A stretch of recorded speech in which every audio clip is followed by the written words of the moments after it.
I asked Allah subhanahu wa ta'ala so many times about the making of this video, and I kept delaying it so many times because I was so worried, I'll be honest, because this is probably going to be the most controversial video yet. But I think it's high time this video needs to be made.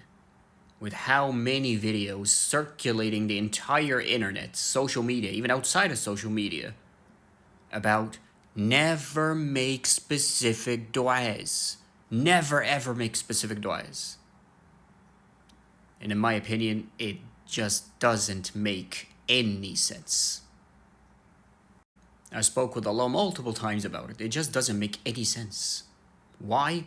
Because it defeats the entire purpose of a du'a in the first place.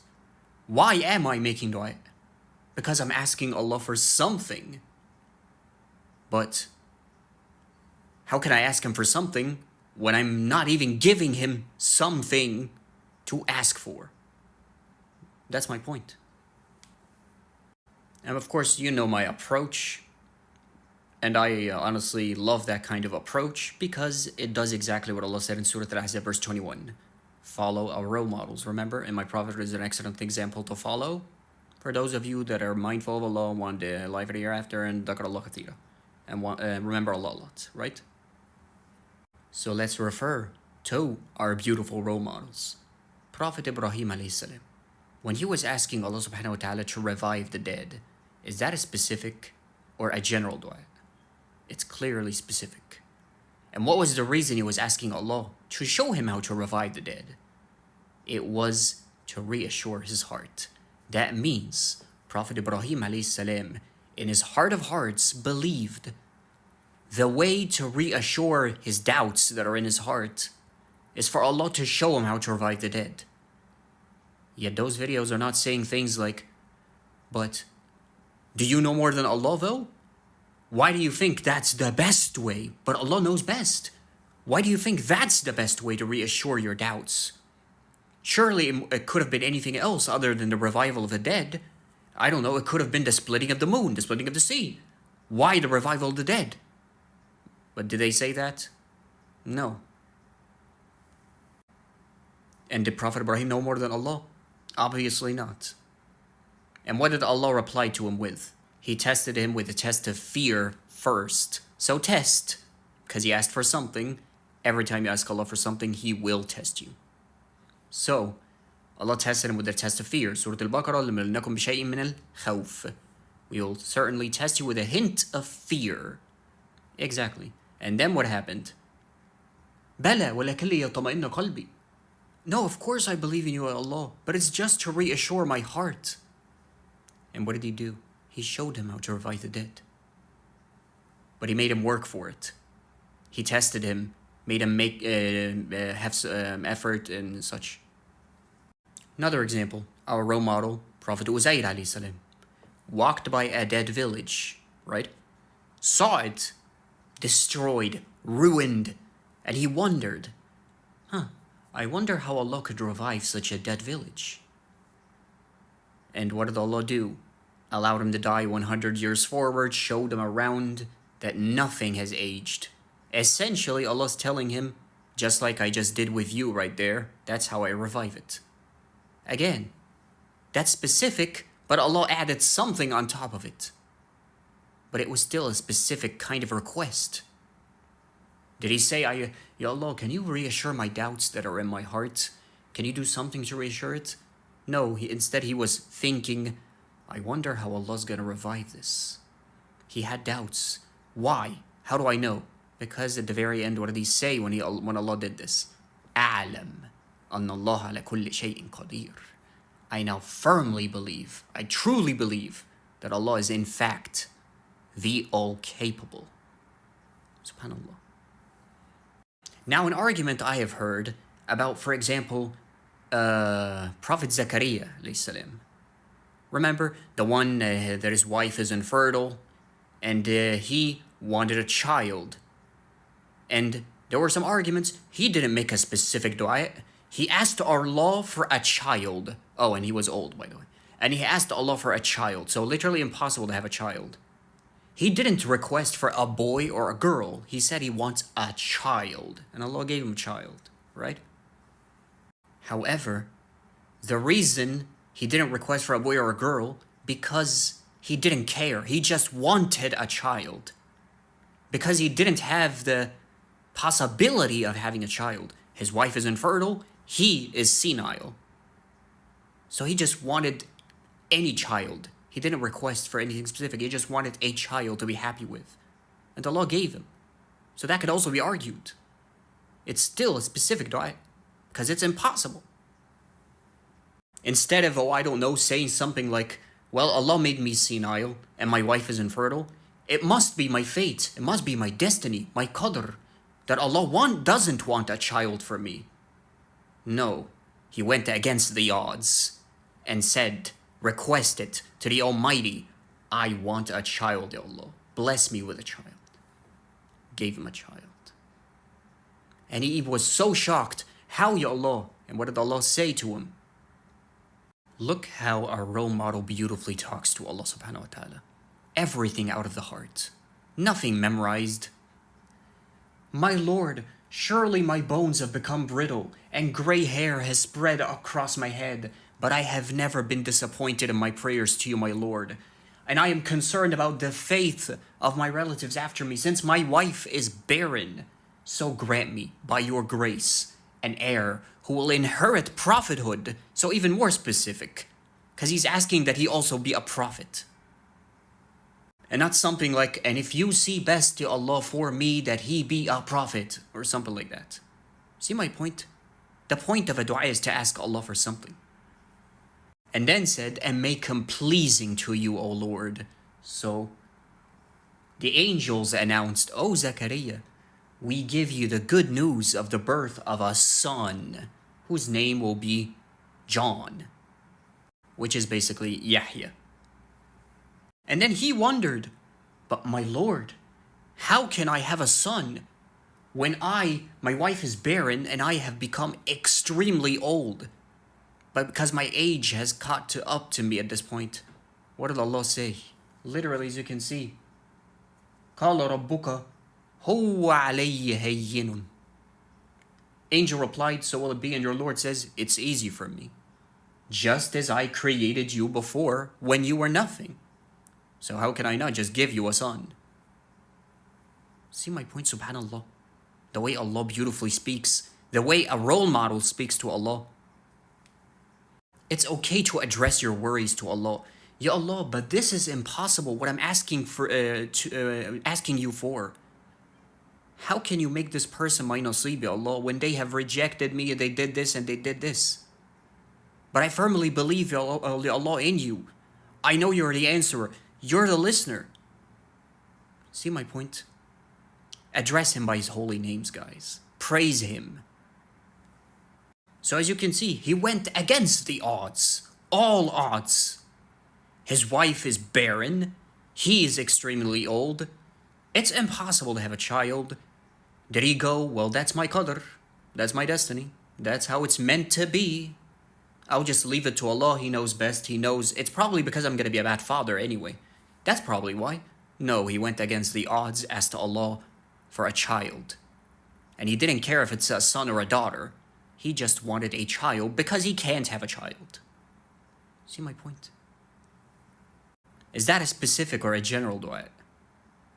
It's a request and it's clearly specific. He even mentioned the child be a prophet like him because he was concerned about the faith after him since his wife is barren and he will not have children. Subhanallah. Dua changes qadr, guys. Watch my video on how it changes qadr.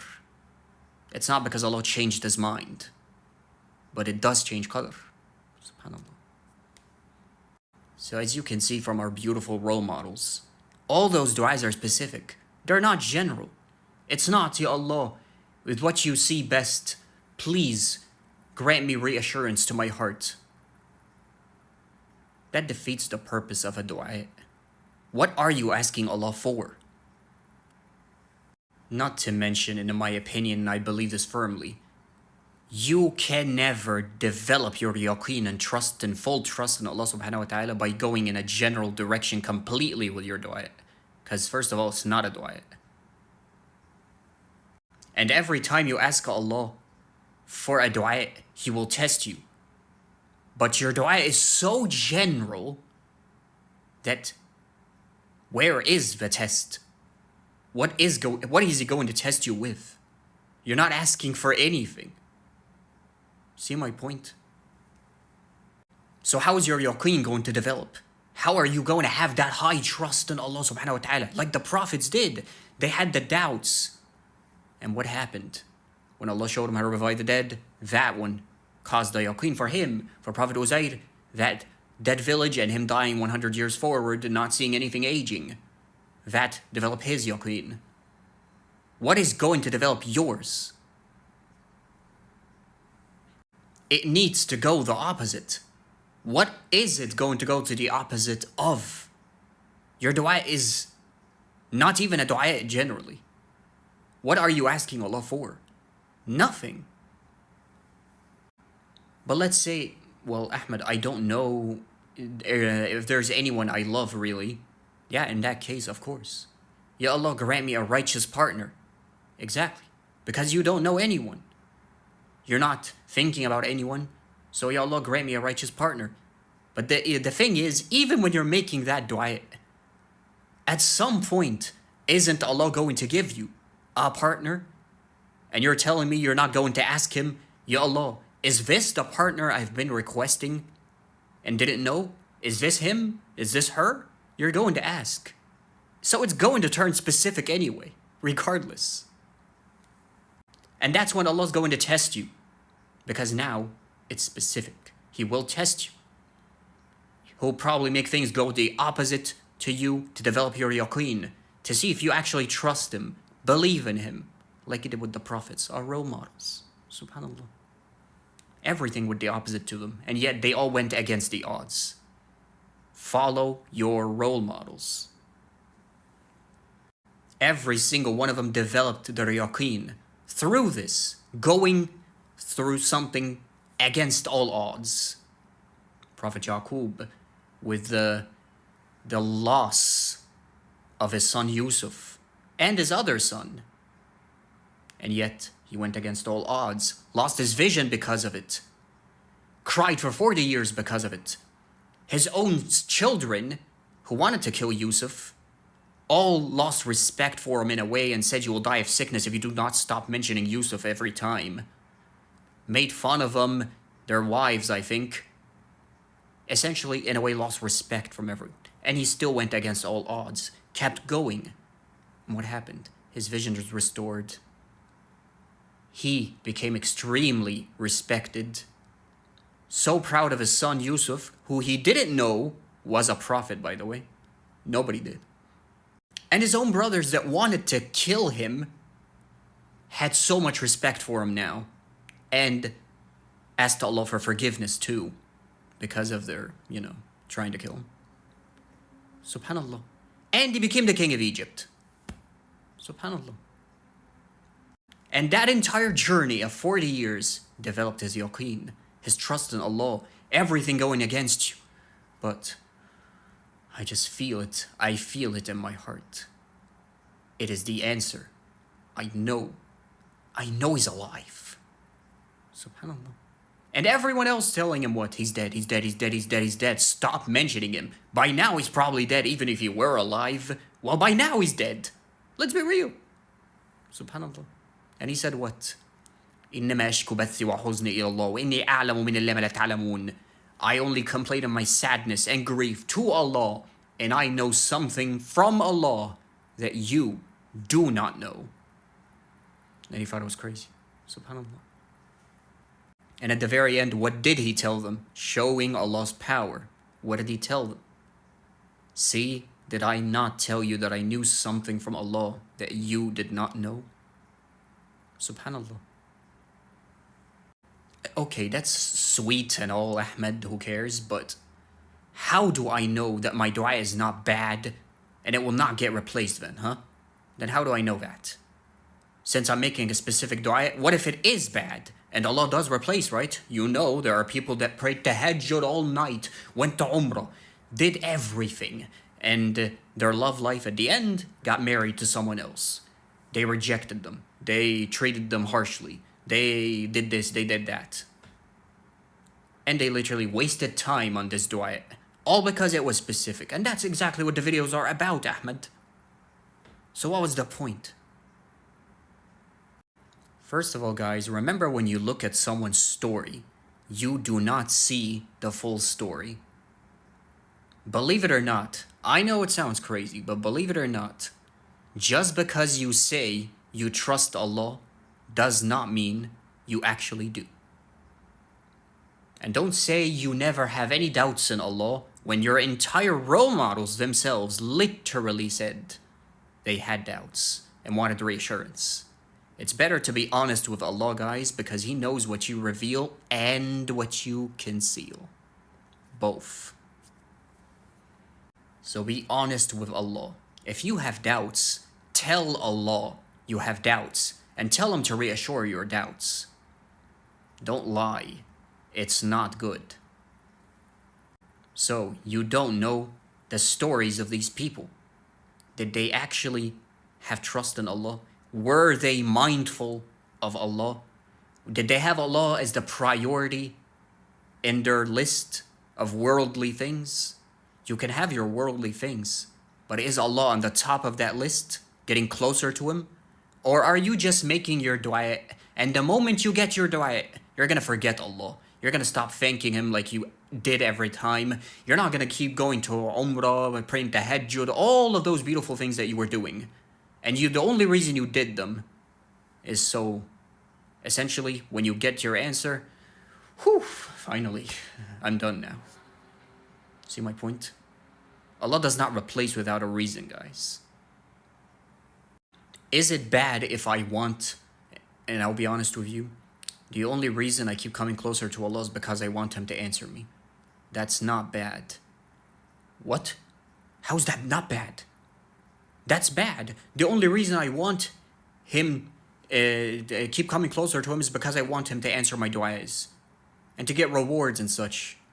Allah wants you to be selfish or greedy for one thing and one thing only: His rewards, His mercy, Jannah and such. So our biggest motivation, no matter what, guys, no matter how you look at it, is going to be a little bit of greediness. That's in all of us. We all have self-interests, but be honest with Allah. Is your self-interest because you want the highest of Jannahs?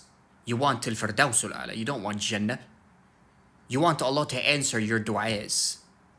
So you keep coming closer to Him for Him to answer your du'as. But you're also in your mind, but when He answers your du'a, inshallah, you're not going to forget Him. You're not going to stop doing what you were doing.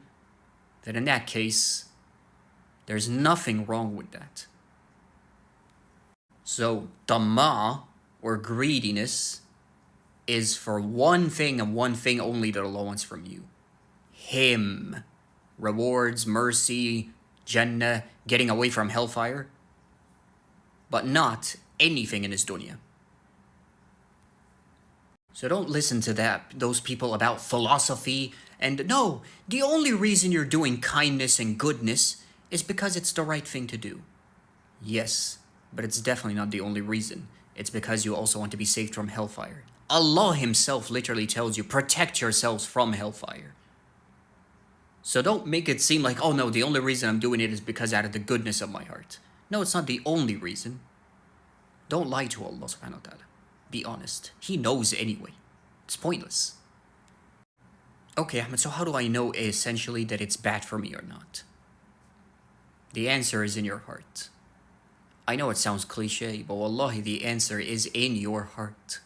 Not your brain, not your eyes, not your mouth. Your heart.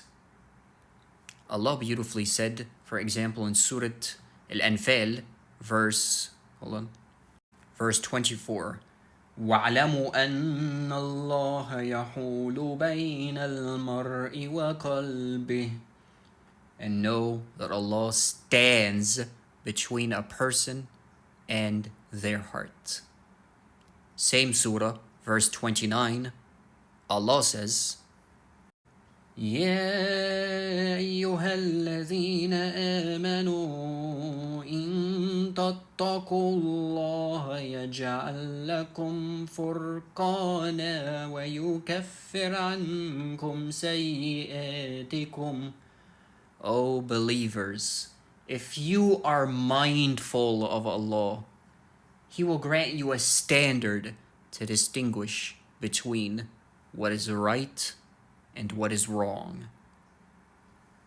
And I believe in Sahih Muslim, confirming this surah, going with it, the hadith, Prophet Muhammad said, the hearts of the children of Adam are between two fingers of the Most Merciful, and He turns them as He wills. Your heart. And Allah subhanahu wa ta'ala literally said Himself, it's not the eyes that are blind, it's not their eyes, it's their hearts that are blind. So it doesn't matter what you show them. They'll not believe it because their hearts are sealed, not their eyes. Their eyes see. They see everything, but their hearts are not. And only a true believer will be able to see Dajjal's kafir written on his forehead. So again, it's not your eyes, it's not your brain, because your eyes are controlled by your brain. It's not your eyes, it's your hearts. Your hearts know the answer. Your hearts will know if that dua is bad for you or not, because you are praying to Al-Hadi. It's in His holy name, Al-Hadi. And also Al-Muhaymin, the all-protecting. And Al-Hadi means the guider, the guide. He guides. How can I pray to Al-Hadi and He does not guide me? When it's in His names. When I address Him by His beautiful name, Ya Hadi, Ihdini. But He doesn't. Ya Allah, is this dua bad for me or not? I'm asking for this person to be my nasib. And He plays a game with me, makes me go through a bunch of scenarios that go in the opposite. They married someone else, all of this. And my heart keeps going crazy at me, but it could be my delusion, but it could be being stupid. Maybe I did not understand Allah's signs. Maybe I am the problem. And Allah, the Hadi, does not tell me it's bad. And it's just a test. And it's to develop my Yaqeen, like He did with the prophets. Okay, Ahmed, it is bad. How do I know? He doesn't play games with you. He will make you stop the dua. Just like when you cannot stop the dua, when you keep asking Allah and you keep thinking it's your delusion, your stupidity, your basic poor understanding of Allah's signs or whatever the shaitan tries to feed to you. See my point? And the funny thing is, you go general, like those videos that you watch, like some of my followers, they went general because they thought they were weak. It's them. They're the problem. So they watch those videos. Never go specific again. They go, so this must be a sign from Allah. They go general. Then they find themselves less than 3 days going back to the specific dua and they tell me, I can't. Wallah al-Azim, I tried, but I can't. No one believes me. But they think I'm just weak, stupid, delusional. What do? I can't go general. I tried. Wallahi, I don't want to say I'm not obsessed with the dua, but it could be maybe I'm obsessed. Wallahi, I don't. And Allah does not guide them. Allah does not show them. Because of those videos, they think it's obsession, it's overly attached to your dua. All of this. Well, by that logic, every single prophet, our role models, were obsessed with their du'as. Are you really going to tell me that's not obsession? I'm praying for 40 years for my lost son who probably died because my children literally told me he died because they threw him in a well. And that's not obsession? SubhanAllah. See what happens when we don't follow our role models? We don't come up with our own conclusions, guys. We follow our role models, see what they did, and we try to emulate. SubhanAllah. Why couldn't our beautiful role models make any bad du'as?